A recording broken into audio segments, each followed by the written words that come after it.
Thank you for tuning into the Generational Gauntlet Top 5 Faves. This is the podcast where we give you our top 5 on a topic with a generational twist to it. My name's Matt Lambert, and I'm the host of this podcast. Each week, I bring in a guest who's from a different generation than me to discuss or debate our top 5 on a selected topic. The last few episodes have been heavier on the sports side of things. We've covered the best college football games of all time, the best grapplers in the BJJ world, and last week we had the top 5 college basketball programs. Today, it's going to be sports related, but not entirely. That'll make more sense in a moment. But February has been a month of firsts for the podcast. Today is another episode of those firsts, and for the first time ever, I'm bringing in my mom, Vickie Lambert, Gen X, the matriarch of our family, and the voice and face behind the greatest Fire Marshal Bill impression of all time. Mom, welcome to the podcast. How you been doing? I've been doing great. Thank you.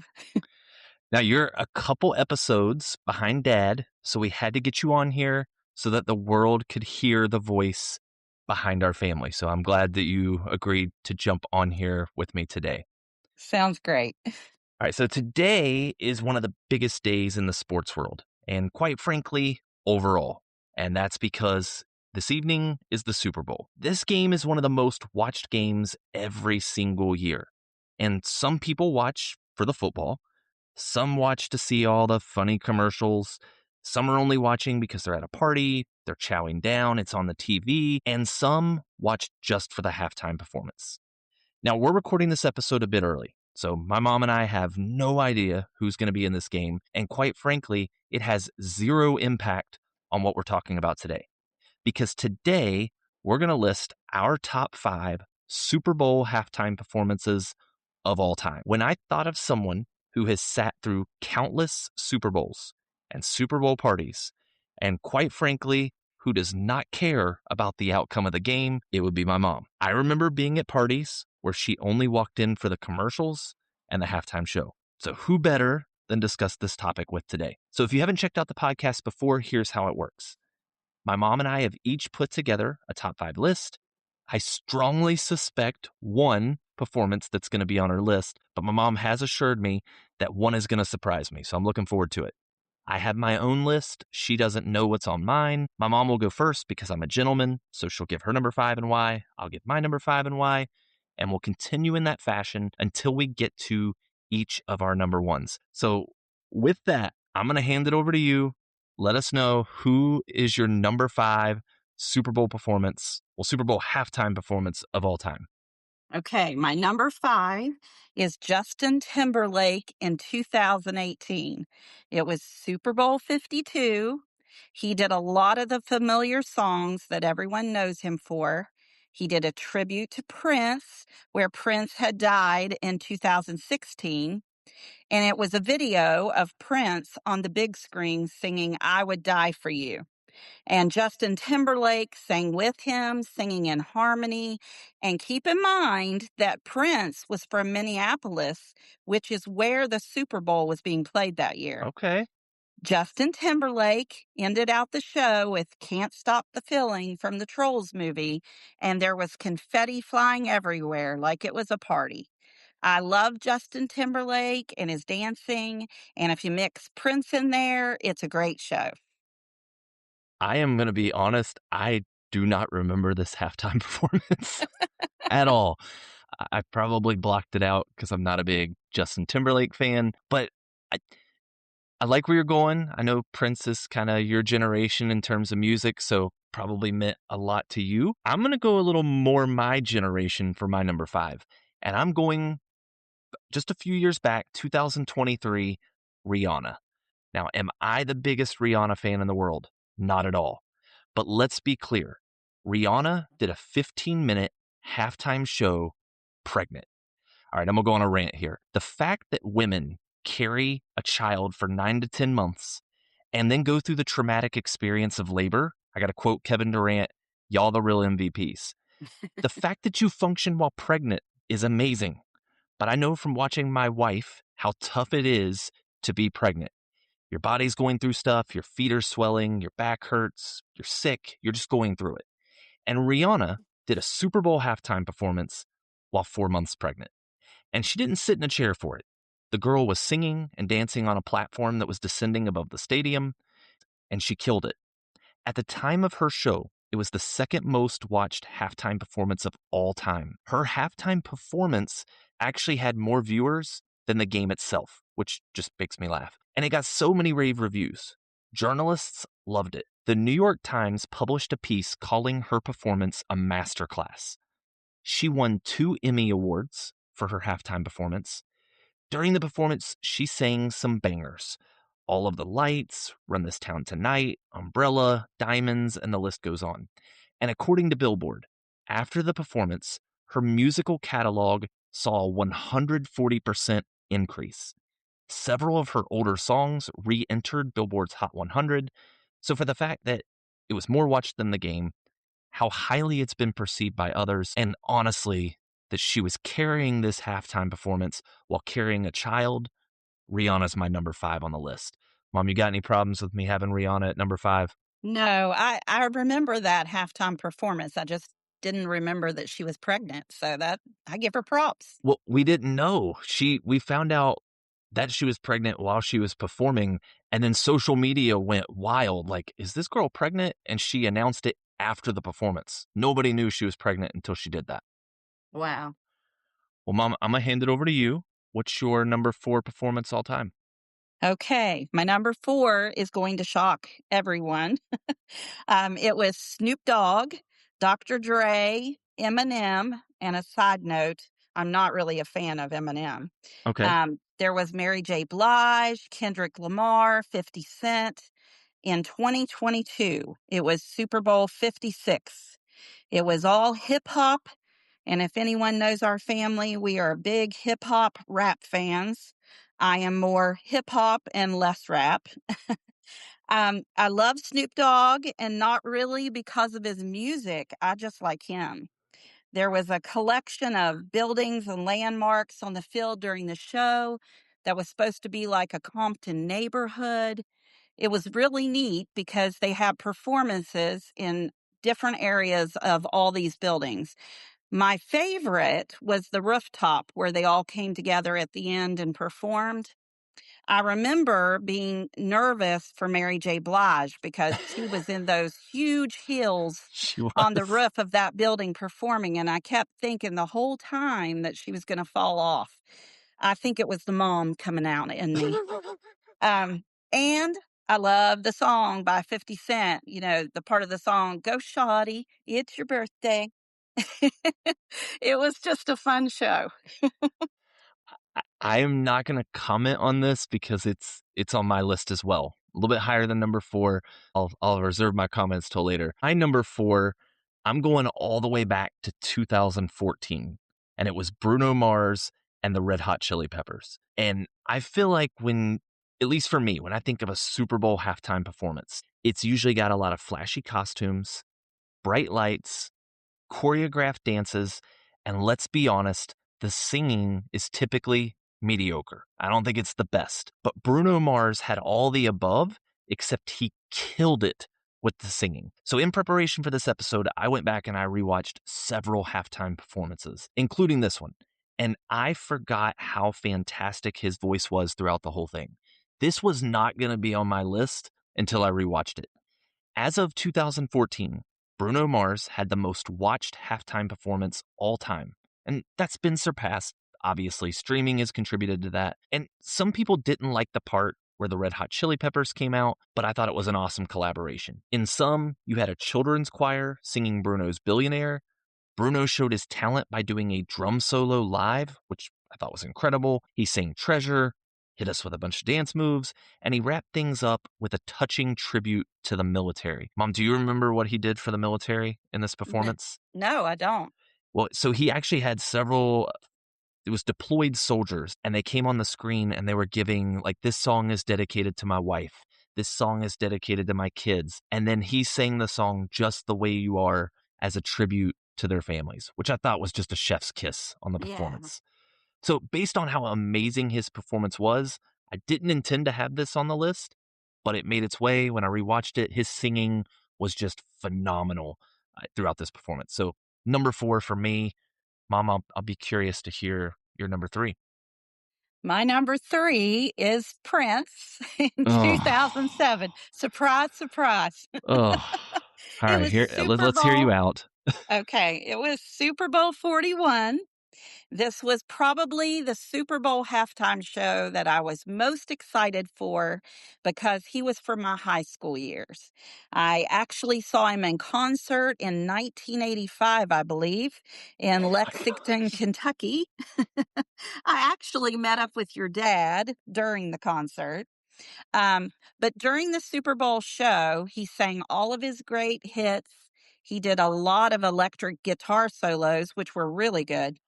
There was a marching band that came on the field and performed in glow in the dark uniforms, which was really cool.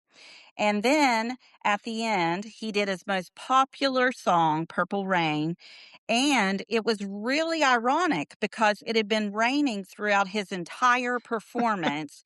And then he starts singing Purple Rain, and they had lightning strikes, um, which was part of the show. And it was very entertaining. And it took me back to my teenage years. This was the one that I highly suspected was on your list. I Uh, figured.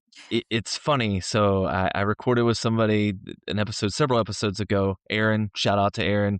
Uh, I had told her this topic was coming up, and she told me I needed to go and watch Prince's performance. I did, and it does not make my list. And not to make you, Erin, or the Doves cry, but I think that Prince is one of the most overrated singers and performers in the history of music.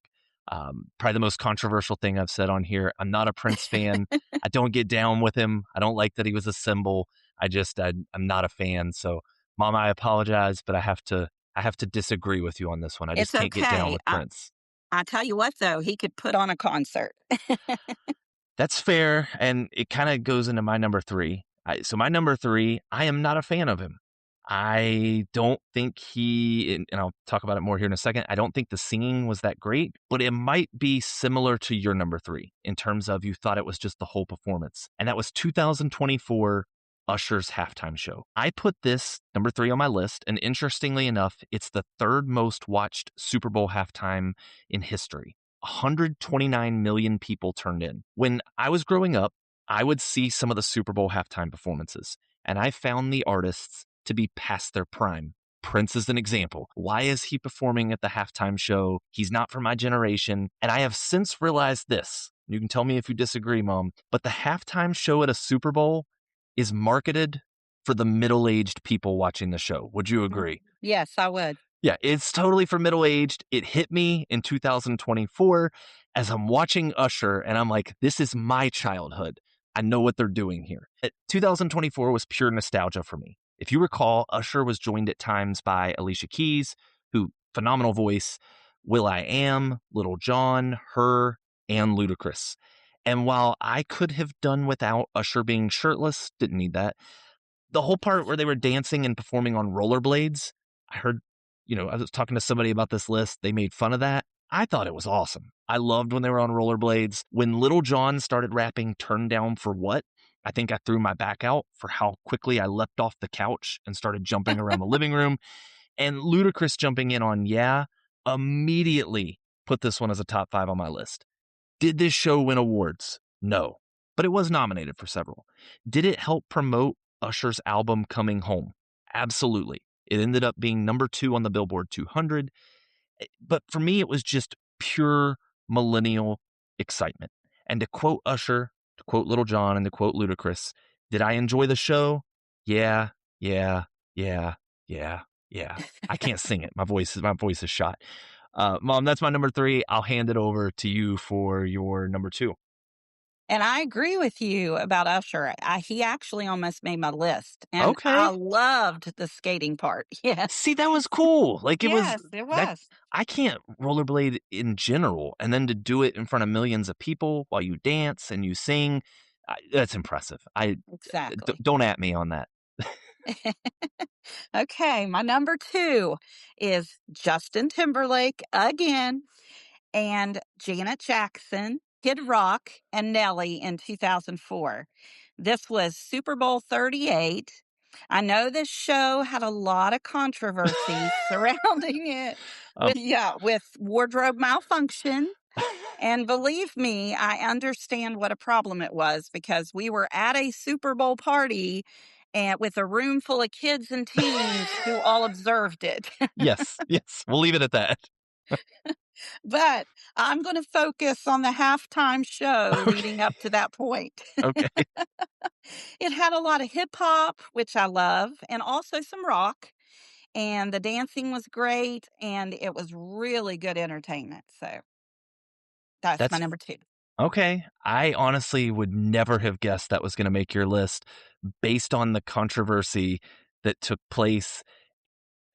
All right, my number two, and you talked about controversy. Some saw mine as controversial as well, and it's last year's halftime performance, Kendrick Lamar. I have only been excited to watch the halftime show twice in my life, and this was one of those times. Mom, you know me, I love a good rivalry. I'm a Buckeyes fan, so give me Ohio State and Michigan on a cold November day every single year. I'm a Duke basketball fan, so Duke, UNC, it's just I love the pageantry of it. I love a good MMA or boxing rivalry. There's just something about watching two teams or athletes who dislike each other duking it out.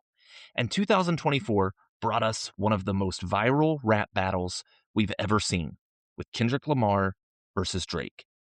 In the aftermath, Kendrick soared to popularity, more than he even was before. He released his Gen X album, which was absolute fire, and then he headlined the halftime show. Everyone was wondering, would he sing a certain song? Not like us.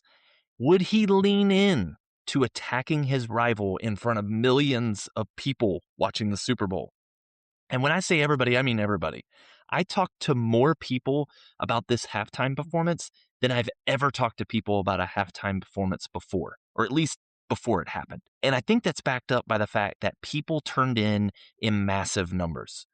The show had 133.5 million viewers, which is the most watched halftime performance in history. The show featured Samuel L. Jackson as the role of Uncle Sam. He was giving social commentary throughout. Mom, I have to ask before I go any further, are you familiar with Kendrick's work? Not really. Okay, that's all right. So Kendrick Lamar to me is more of a musical poet than a rapper. He uses a lot of imagery. His music videos and songs typically have double or hidden meanings, and I could probably spend 20 to 30 minutes breaking down all of the things that he was saying with the song, with the dance, but I won't do that. I'll leave it alone. I'll focus on the music. In his performance, you got some of his greatest hits. We had Humble, DNA, Euphoria, All the Stars, TV Off, the acclaimed Not Like Us. Kendrick would win an Emmy for Outstanding Music Direction for this performance. As a hip hop fan, this was one of the greatest halftime shows I had ever seen, especially on the back end of this public beef between Kendrick and Drake. You had special appearances by SZA, DJ Mustard, and Serena Williams dancing, which caused a lot of discussion and or controversy. An article in the New York Times summed it up this way. It was quite a spectacle, perhaps the peak of any rap battle ever. I was here for all of it. I was anticipating it. I enjoyed every second of the show. So for me, it's the number two halftime show all time. Mom, is Kendrick going to be your number one? No, I didn't but think I so. knew he was going to be on your list. You knew how excited I was to watch this Yes. performance. I think as I referenced people I was talking to, I remember texting you all in a group text. You all had no idea what was about to happen. And I was like, you're about to watch just something you've never seen before. This is going to be awesome. Now, Mom, I'm going to hand it over to you for your number one, but I have something I'm going to play. Since we're talking about music, I have something I'm going to cue up before you give us your number one. You ready? Okay.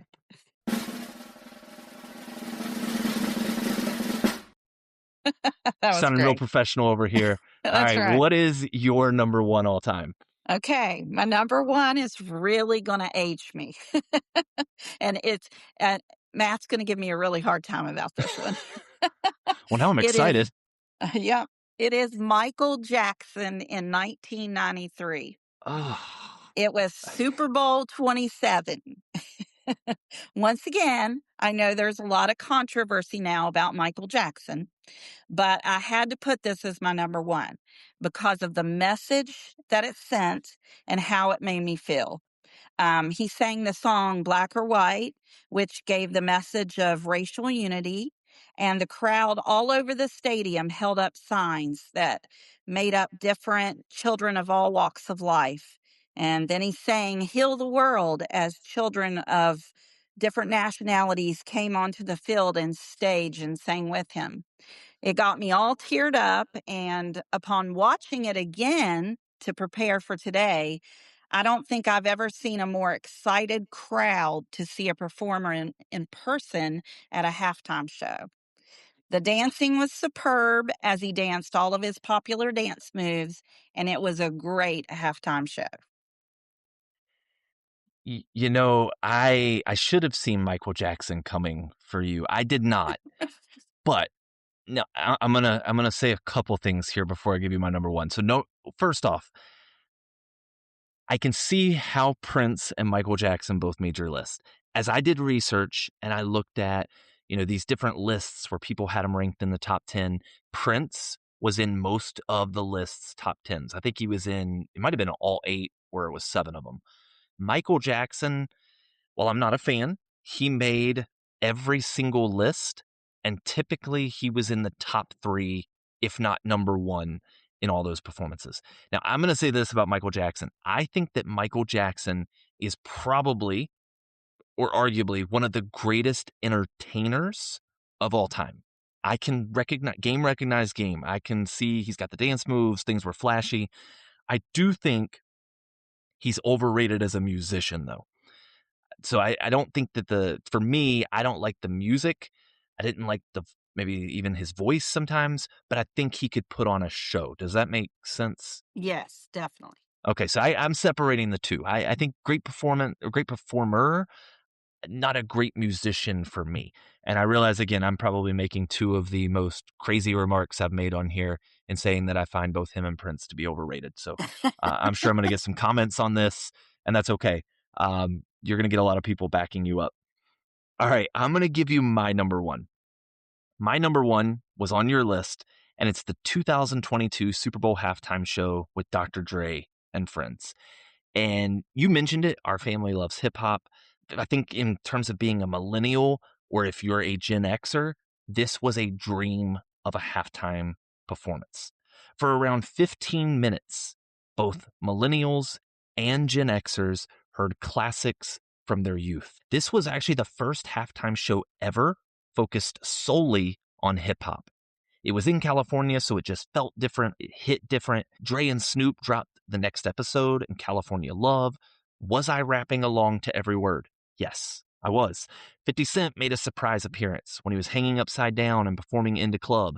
And it took me back to my junior year of high school when I was driving my purple 1996 Lumina with the purple little laser light that I put under the dash for a while that would blind me while I was driving. And I was listening to 50's Get Rich or Die Trying album. So I loved 50 Cent being there. You mentioned Mary J. Blige, and I'm going to be honest, that was the one part that was kind of subpar for me. I wasn't overly impressed by her, but I got why she was there. I understood that. And then Kendrick, we got a couple short snippets from him, which I think a lot of people were left wanting more. We got that a few years later. You mentioned Eminem was there. He came out for Forgot About Dre and Lose Yourself. And I think by that point in the show, I was just complete fanboying. Like I was just losing my mind watching this. And then we weren't done. We had Dre and Snoop. They played I Ain't Mad at You as a tribute to Pac. They had Still Dre at the end. And I think it was about as perfect of a performance as it could have been. And I think people agree with me because I remember watching social media, being on Twitter, watching people's comments as that show unfolded, and people were losing their mind. Articles in national papers gave it anywhere from 4 to 5-star reviews. The show won 3 Emmys. Those were for Outstanding Variety Special for a live performance, Outstanding Music Direction, and Outstanding Production Design for a Variety Special.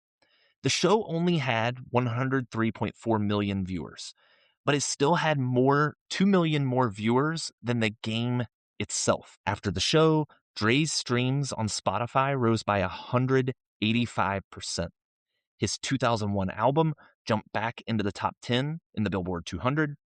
Mary J. Blige and Kendrick saw streams of their songs increase by 520 and 250%, respectively.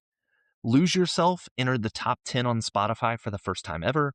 Eminem's Curtain Call jumped into the top 10 in the Billboard 200 for the first time since 2006. So, for all the nostalgia, the awards, the fact that this basically opened the door to hip hop halftime shows, it had to be number one for me. Mom, I got to ask you, what beef do you have with my list today? Oh, I don't at all. I thought Okay, it was great. all right. I was expecting you to tell me I should have had Prince or Michael Jackson in my No, list. I wouldn't expect that. That they weren't from your time. Well, that's fair. That's fair. Yeah, we come from different generations. So, That's right. You want to hear a cool fact? what is this cool fact? I'm so old that the Super Bowl halftime show, the year that it was started, was in 1967, which was the year I was born. Why'd you just tell everybody? we Hey, I we got have our nothing to first. hide. We have a dinosaur here on the podcast with us today. Now, I do have to ask before we wrap up: are you going to do a Fire Marshal Bill impression that's been talked about on a previous episode? Never. I didn't think so. It's too bad we're not on video because we could see it and it would just be fantastic. Mm. For anybody listening that knows my mom, sees her out in public, you got to ask her for the Fire Marshal Bill impression. She's probably just straight cringing right now because I'm mentioning that. Mom, I do appreciate you jumping on here with me and being willing to record an episode. Before I let you go, I do have to ask you two other questions. So, number one, you are not the most tech savvy person, correct? Right. How easy was it for you to jump on here and use the Riverside app today? It was really easy, Yeah. even for somebody not tech savvy. Even for somebody that's, older than the Super Bowl halftime show, right? Yeah. So if you're thinking, I have to have a little fun at my mom's expense, but if you are thinking of jumping into the world of podcasting, content creating, or making training videos, Riverside has you covered. Their all-in-one platform allows you to record audio and video, use their state-of-the-art AI software to edit your content, and they allow you to easily post your content on Spotify, Apple, and YouTube. Before using Riverside, the only AI I really knew about was Allen Iverson, but their software makes it easy for me to put out a professional product each week. Their platform also allows me to bring in guests from different generations and different technological skill levels to easily hop on here to record with me each week. If you've been wanting to jump into this world of recording, I have an affiliate link posted in the episode description, and I would give Riverside the number one ranking on my list when it comes to podcasting and recording. So, Mom, thank you for jumping in here with me this evening. And I appreciate all of you all. Please subscribe, leave us a 5-star review, and let someone know to check this thing out. I want this podcast to cover topics that interest you. If you have a top 5 list that you'd like us to rank, I take suggestions at generationalfave5@gmail.com. That's generational, FAVE, the number 5 at gmail.com. Thank you all for tuning in.